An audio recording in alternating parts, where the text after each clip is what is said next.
Well, hello and welcome once again to Scholars in a Bar. I'm your host, Dr. Alan Eichelman of the University of Southern Mississippi, the producer of this show. And look, guess what?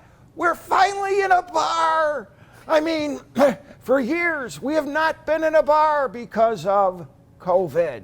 And now we're in an actual bar, and what a magnificent bar it is. It is the bar in the American sector, which is the restaurant that is located in the National World War II Museum in New Orleans. In a little bit, you're going to be learning more about this particular location and its significance, but as we do so, I would like to introduce my guest for today, and that is Dr. Jason Dawsey, who is the research historian for the National World War II Museum. I first got to know Jason. Actually, it was very, very interesting because Jason was doing a presentation for an organization that I'm a part of here in New Orleans called Lyon Francais. And when Dr. Dawsey was introduced, they introduced him as being a graduate of the University of Southern Mississippi. My ears perked up. And then they introduced him as saying he also has his Ph.D. from the University of Chicago, where I went to graduate school. And so all of a sudden an instantaneous kind of connection was made, and over the last several years we have maintained that connection, and I am so pleased to have you with us today. I'm so pleased to be here. Alice, great to see you, and I want to thank you for the invitation to be part of this. I mean, who doesn't want the opportunity to be part of something called Scholars in a Bar? I mean, that's where so many of the great conversations have taken place, and so I really am looking forward to our conversation today. Okay, first of all, could you tell us something about this magnificent museum? Happy to. So the National World War II Museum, we've been here since June of 2000. We opened in June of 2000 a D-Day commemoration. We were originally the D-Day Museum, and then a few years later we got the national title attached to us and expanded, becoming the National World War II Museum. In other words, we not only focused on the European theater of the war, where of course D-Day took place, but also the Pacific. We really became, in fact, the museum that dealt with the American experience of World War II. People will always ask that, right? Well, why in New Orleans? Why aren't you in Washington, D.C.? Why aren't you in New York, etc.? It's a great question, and there are two reasons for that. One is because Andrew Higgins, who was this entrepreneur here in New Orleans, his company, his firm, was responsible for building these Higgins boats, which were crucial to amphibious operations in World War II. Dwight D. Eisenhower later made the statement that without Andrew Higgins, the chances of us winning World War II, I'm paraphrasing him, would have been dramatically less. He played a key role, in other words, in our war effort, winning the war of production, providing something for the U.S. military that was going to be indispensable for amphibious warfare. So that's one reason, is the Higgins connection. We have a street right out here in front of the museum named after Andrew Higgins. The other reason has to do with the University of New Orleans and the presence of two historians, Stephen Ambrose. I think a lot of your audience, Al, is familiar with Stephen Ambrose. They've probably read his book on D-Day. Maybe they know Citizen Soldiers. Maybe they know Band of Brothers. He obviously produced these major best-selling works around the history of World War II. Actually, among many other topics, he wrote extensively about U.S. history in general. But Ambrose was a historian for many years in the Department of History at the University of New Orleans. And one of his dearest friends was a man named Nick Mueller. in the same department with him.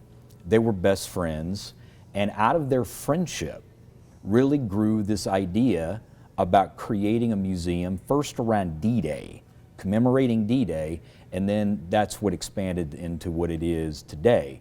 Nick Mueller was the founding president and CEO. He's still very active here at the museum, a major presence, and he is a kind of living connection to these discussions that go back some 30 plus years about the need for a museum and why not have the museum be here. And so it's for those two reasons that we're here in the Crescent City. Yes. Tell us a little bit about what they're going to find if they come to the museum. Well, I think people come here looking for different things connected to the war, and we can provide all of them. So some people come here with a strong interest in the European theater. And we, of course, we have these campaigns of courage, like pretty close to where we're filming today. And one deals with the European theater, takes you all the way up from Hitler declaring war on the United States in December of 1941, right up until Berlin falling in May 1945. And they really get the story of the combat. They'll also be able to see the original D-Day gallery, that's here, where, how the museum started. You can see that. So all of that is available for people who are really interested in the ETO. But we also have people who are much more interested in the Pacific Theater. And the conflict was so huge that people tend to often focus on one aspect or the other. And so we have another campaign of courage that talks about the Pacific War. It's actually the more recent of the two campaigns. And so we can provide all of that. We have an amazing set of galleries dealing with the home front, which I think people who are maybe less interested in combat or weaponry, uniforms, they're more interested in how was the war won at home. They want to know about rationing. They want to know about Rosie the Riveter. They want to know about how did the U.S., the amazing industrial feats it's performing by the end of the war, was that done? And they can see all of that too. So we have all of that for them. We have, Sherman tanks. We have B-17 flying fortresses that are hanging from the ceiling here. We talk about science and technology. They can hear music from the 1940s as they're passing through. Glenn Miller, for example. Benny Goodman, we have all of that. There's obviously information about Bob Hope. We have a very close connection to the foundation which keeps Bob Hope's memory alive. So there are many aspects of the war here, and I think the organizing principle for the museum is the American experience. So anything that touches on that, we feel obligated to do our best to inform the public about it.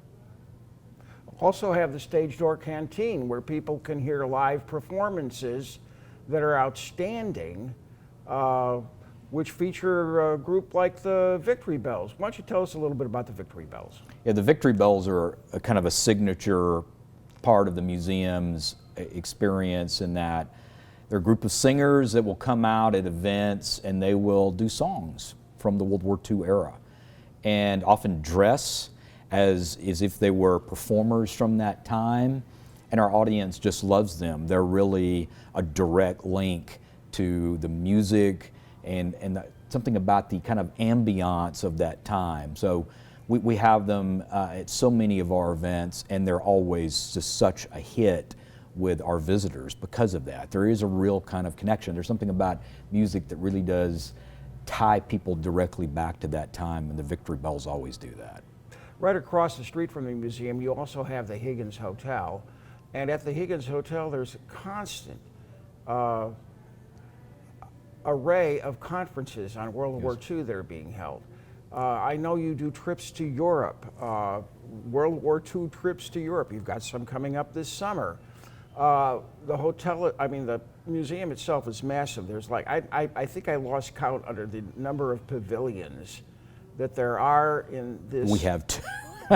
And we have two. I mean, it's constantly growing. It's constantly growing, and right now the museum and its auxiliaries occupy about 3 city blocks of the city of New Orleans. Yes. So I just cannot recommend coming here enough. I just cannot recommend coming here enough. Let me just add one other thing, and speaking about the museum's expansion, and many of us who've been working here, I've been here for 5 years, since the summer of 2017. It's hard for us to keep up. There's so much happening. We have a Liberation Pavilion that's going to, we hope, open late next year, 2023. And as of right now, is planned to have 16 new galleries. And will cover from the end of the war, hence liberation, all the way up as close as we can to the present. The legacy of World War II, the impact of World War II, the memory of World War II, right up until our own time. So it's still an ongoing effort, and there's a lot more ahead for visitors, that they'll be able to see 16 more galleries in addition to everything that's really that's here. significant, because World War II not only had a prelude, which has to be included in the story, but it also has an ongoing legacy Yes. that has to be included Yes. in the story. If people don't understand this, they really need to come to understand that the significance of World War II lives on to this very day, Yes, it does. including what's currently happening in Ukraine. Very much. Currently happening in Ukraine, that is very, very serious. I was in Prague earlier this year, and one of the things that really impressed me is how much World War II is a living reality in Prague.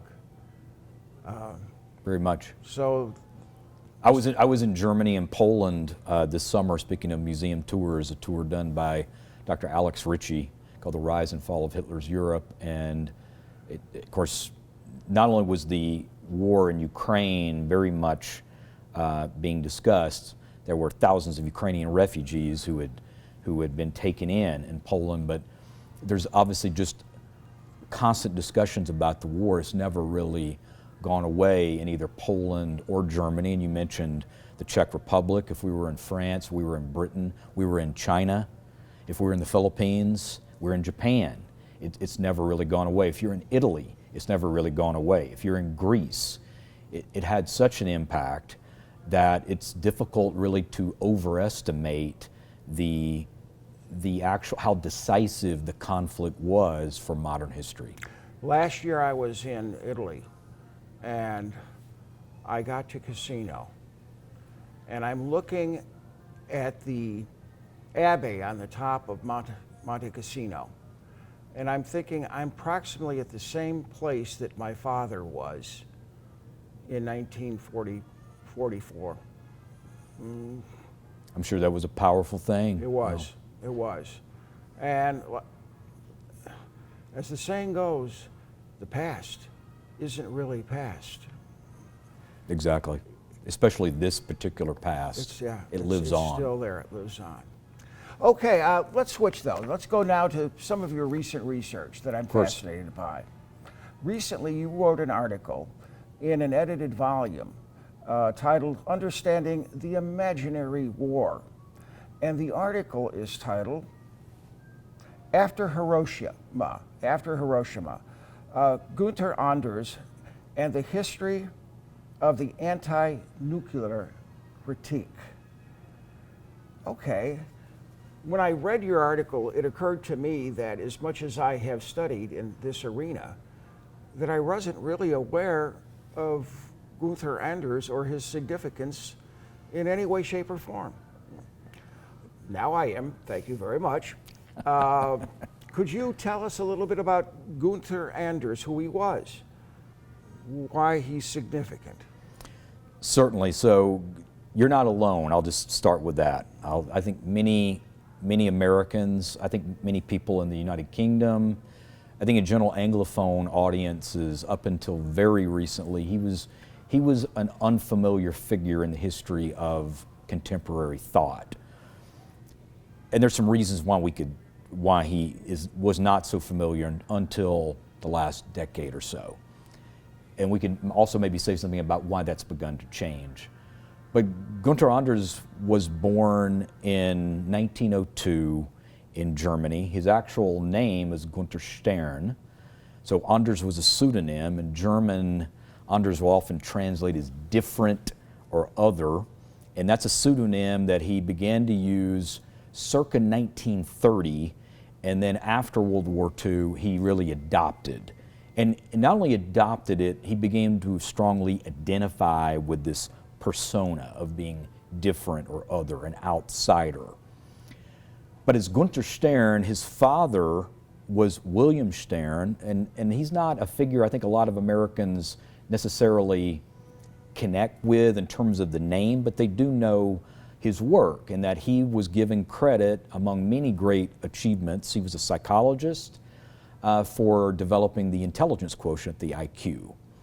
And he did also, other work in the field of psychology that was quite important. He was such an important figure at one point that he traveled with Sigmund Freud to the United States, prior to World War I. So there definitely is a long connection in this family to academics, and Stern in the 1920s studies with some of the greatest philosophers in Germany. He studies with Edmund Husserl, one of the key figures in the movement known as phenomenology. He studies with Martin Heidegger, undoubtedly one of the great philosophers of the 20th century. He also does work with a man named Max Scheler, who's interested in the field of philosophical anthropology, worked in the field of ethics. So he was a philosopher by training, got a Ph.D. at Freiburg in the mid-20s. And then he begins to kind of work out his initial interests are in these fields of philosophical anthropology and phenomenology. And then, you might please. Yes, you might want to let the viewers know what philosophical anthropology is and how it differs from cultural and physical anthropology, which is a field unto itself. It's a terrific question. So, by philosophical anthropology, this was a tradition that was very important in Germany in the early 20th century. And it deals with like philosophical conceptions of the human being. Now, sometimes those conceptions were in more dialogue with the biological sciences. In some cases, they were less directly linked to those currents. But what was really at stake was many of the questions that Immanuel Kant had raised back around 1800. What is the human being? What do we know, right? What is the good life? These were kind of big questions that many of these thinkers connected to philosophical anthropology were interested in. They were issues that Anders was initially interested in.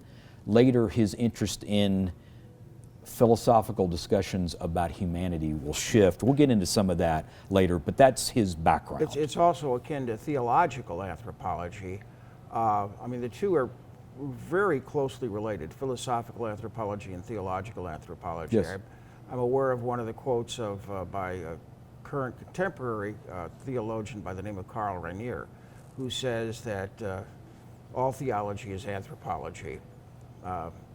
So there is a close connection there as well. Yeah, Anders is interesting. I'm sure we can get more into this later. Anders was a lifelong atheist, but he had interesting engagements with theology, and those grew after World War II when he became the figure that many people are kind of aware of, which we'll get into today. In your article, you mentioned Rudolf Bultmann, yes. One of the, maybe the initiator of theological existentialism. He knew. Probably Kierkegaard came before Bultmann, but yeah.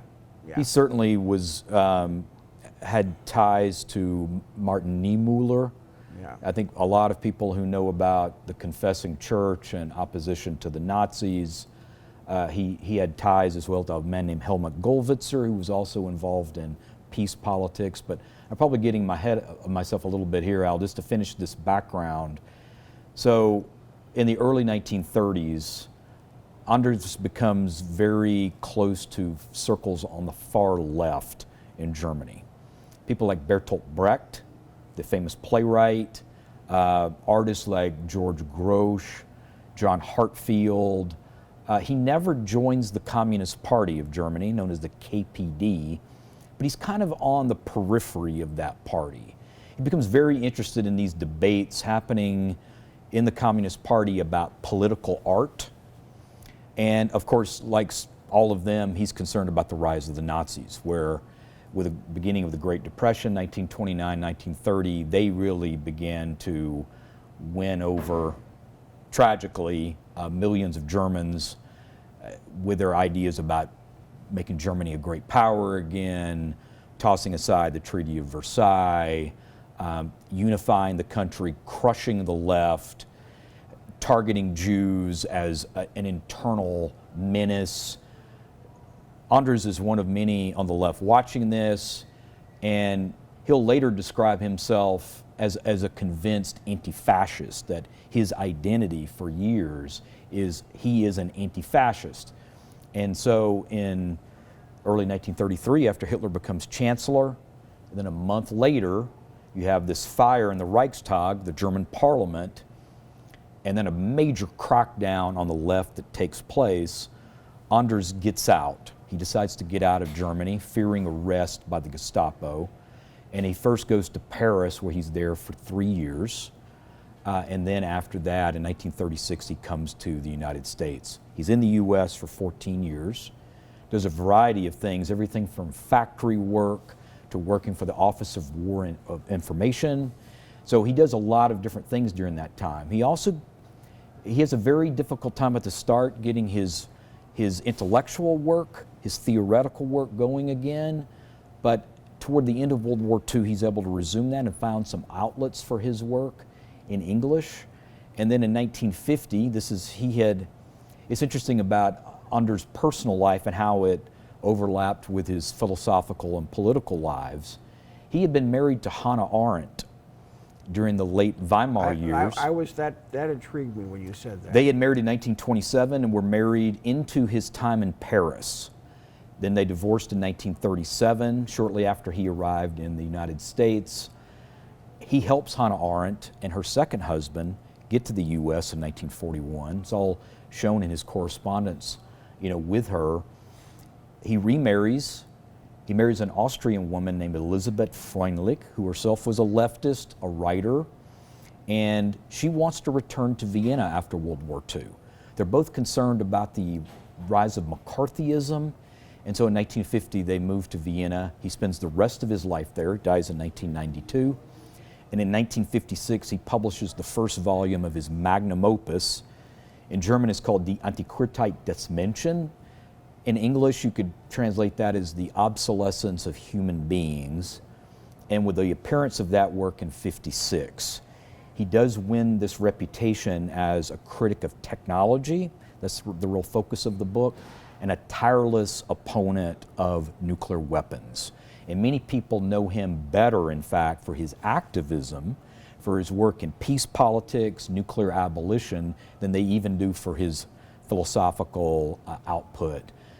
But Anders was both. He was a philosopher always, and he at the same time was a person deeply committed to political engagement, to being a writer who addressed the real issues of his time. So that's one of the things that you mentioned in the article, that with Anders you've got this marriage of the purely theoretical with praxis, and basically taking that theoretical and integrating it in such a way that it focuses on a very practical human problem, namely the elimination of humanity. Yes. So when you're talking about the opulescence of humankind, what exactly does that mean? Why is that a threat? Why does he think it's a threat? So one of the central parts of the obsolescence of human beings, Al, is that there's an argument that unifies that text. And the first volume, and then there's a second volume that comes out in 1980. There's a long break in between the two volumes. But they're really essays that he's cobbled together. But they do have a unity to them, and what holds them together is a claim that modern technology, and Anders is very clear here, he's not making an argument about technology going back to the slingshot. He's not going that far back. This is the 19th and 20th centuries. This is since the Industrial Revolution, industrial technology. He thinks that this technology, there's been an enormous gap that's opened between the pace and the scale of technological innovation and the ability of human beings, even though humans had created this whole world of mechanization, to be able to keep up, to keep pace with the scale and the tempo of it, that we weren't really able to understand the full effects of our own deeds in this case. We were not really able to even kind of grasp the, in a sense of responsibility that, look, we are really the source of this. And so what he feared is that machines were increasingly rendering human beings antiquated, kind of leaving us behind. And what we were actually producing was a world where machines had a kind of self-moving character to them, that this world was itself becoming a world of, by, and for machines. And human beings were becoming more and more marginal. We had ceded more and more control over our lives. So he, in this sense, is definitely a technological pessimist. Again, it's not about just technology in general, but about modern industrial technology. He sees this huge gap that's grown between us, and here we get back to this issue of the philosophical anthropology, right? That this is a question about what does it mean to be human? As you're talking about this, it sets off a couple of things in my mind. One is a very macabre statement about yours and my alma mater, the University of Chicago. And the statement is the University of Chicago, where the end of the world began. Yes. And the reason for that, of course, it's where the first sustained nuclear reaction took place that was directed by Enrico Fermi, which then led to the atom bomb. And I remember where that took place was under the stands of old Stagg Field, which that site is now the Regenstein Library on the university campus. And I remember maybe the same joke occurred when you were there, but I remember I spent a lot of time in Regenstein, and I was warned if you spent too much time in Regenstein, you're going to start to glow in the dark. It was the same joke? There were same jokes. Same joke. The same jokes were around, yes. Yeah. And it also lingered. reminds me of that statement by Albert Einstein, very famous statement by Albert Einstein about the nuclear bomb. Now everything has changed, save for our way of thinking.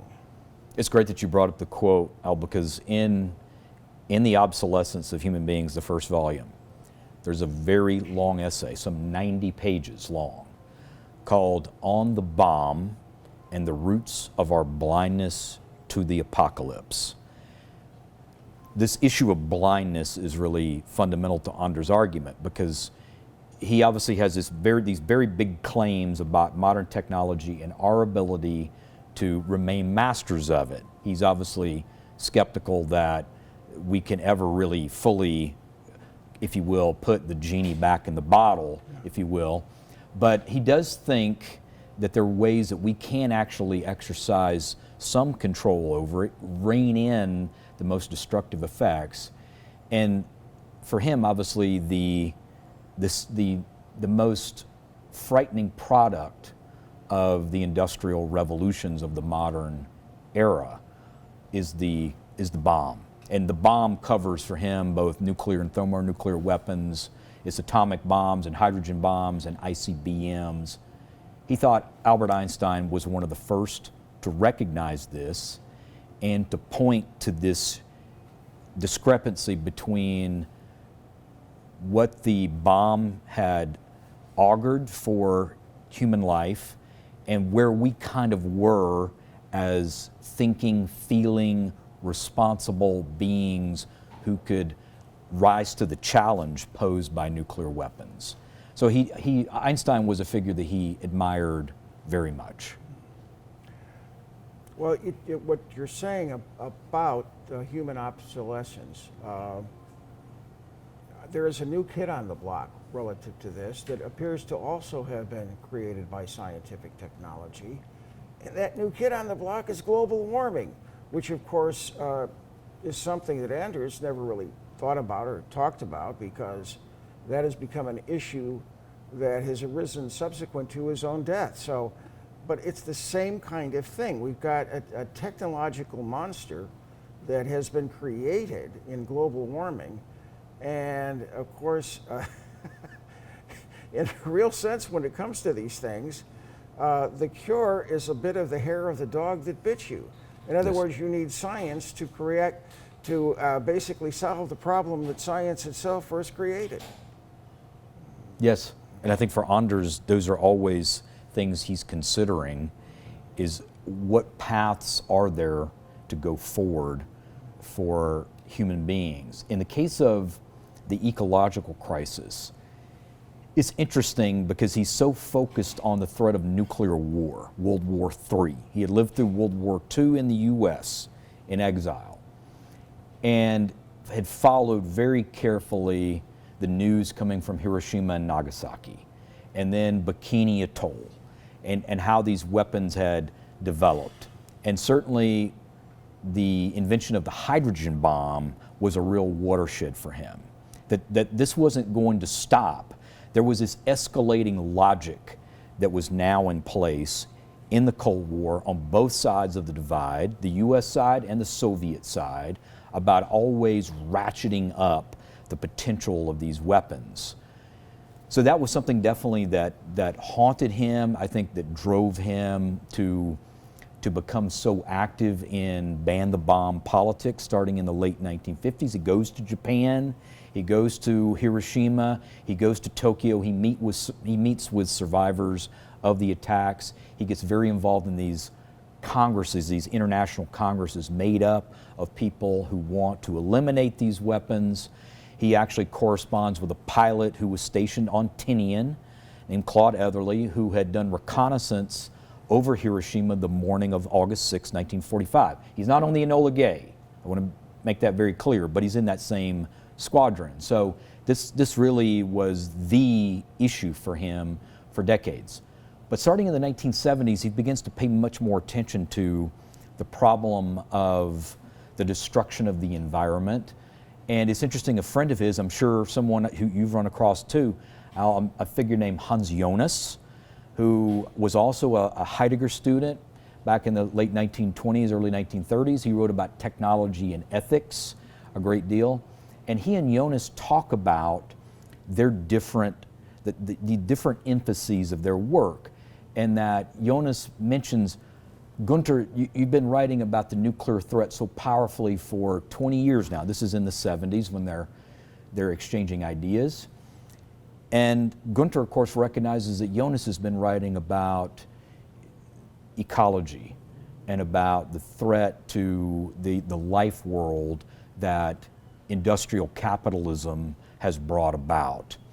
And so both of them are kind of talking to each other about what they think are blind spots in their work. And one of the things that's interesting is Jonas says, Gunter, what about the kind of slow degradation of nature that happens? It's not immediate, it's not something like nuclear annihilation. This would be far more incremental, but what it adds up to is something really terrible. And Anders does begin to pay more and more attention to these things, Al, starting in the 70s. But it's interesting that his focus is on reactors. You know, so it's for him, it's kind of the 3 Mile Island and then Chernobyl scenarios. Something like a kind of meltdown that might happen at a reactor that would spell disaster for people. So it's very akin, in other words, to the threat of the bomb, right? If there's any blinders I think that we all have, is that which is most significantly, in a historical manner, shapes our consciousness, also then kind of limits our perspective. Yes. And I think that's just true for humanity in general, and it is really true for us as scholars. And one of the things as you're talking, you know, people might be asking, well, how does this very intellectual discussion, which most people are not going to become engaged in any way, shape, or form, how does this affect popular culture or understanding coming through popular culture? And one of the things that came to my mind was a movie that was produced back, I think, in the mid-'60s. It could have been around 65, something like that, called Dr. Strangelove, or Yes. How I Came to Love the Bomb. And How I Learned to Stop Worrying and Love the Bomb. Is that yeah, the subtitle? Stop Worrying and Something Love the like that? Bomb was the subtitle. And I remember the final scene in which the bombs were being let loose. There was a guy played by, I think it was Slim Pickens, I can't remember, Yes. who is actually riding on a bomb that is being heading down to Earth. And the song in the background, if I remember correctly, is I Will Be Seeing You Again in All the Old Familiar Places, which is a classic World War II song. Yes. And that kind of like, yeah, it does get to popular culture. And it comes through the images that you're going to get in theater. It's going to get to you in images that you get in general literature. But I think of all of the dystopian movies that have been made in the last 30, 40 years, and yeah, it's there. That same train of thought is there, and it found its way into popular culture, probably most significantly in film, I would think. Most significantly in film. Yes. Yeah, Anders is deeply ambivalent about mass culture and mass media insofar as he sees, you know, he actually has an essay on radio and television in this first volume of Obsolescence is very critical. That television tends to render people passive. They become sort of receptacles of what's being pumped into their homes. In this sense, he's not too far away from a figure like Theodor W. Adorno of the Frankfurt School, very critical of this media. You know, what are they really doing? Is this not actually just rendering people more receptive to the products of capitalism? Is it making them, in fact, giving them less agency? This is an argument he makes. However, later, he begins to see that, especially during coverage of the Vietnam War by the American media, and a television series like Roots, you know, even the television series on the Holocaust that was done in the 1970s that had such a big impact in West Germany and Austria, he begins to think that at the level of content, that mass media can have a progressive effect. And so, yes, he does think that there is some potential for mass media to get people to really face the threat of nuclear war, that these weapons are a constant danger, and that what might happen if these weapons are not eliminated is a scenario where you have World War III. I mean, you mentioned films. For me, Al, I remember The Day After, which was a made-for-television film. I think it's 1983, 84. It's early, Correct. mid-'80s. Yeah. And my parents would not let me watch this film at the time because it was so frightening, showing a nuclear war. I think a lot of it takes place around Kansas City, and you actually see a Soviet missile hit the city and people being vaporized. And so this really did bring it home. This is what a nuclear war would mean. It would mean the deaths of hundreds of millions of people at minimum. And for Anders, you always had to think maybe the destruction of humanity. Maybe civilization is extirpated. You had to think worst case scenario. He always would say that. Don't imagine limited nuclear wars. Maybe that'll happen, maybe not. You need to imagine an all-out nuclear confrontation. That's the only responsible thing, he would say. Because if you don't imagine that, then you really are unprepared. I remember growing up with the statement,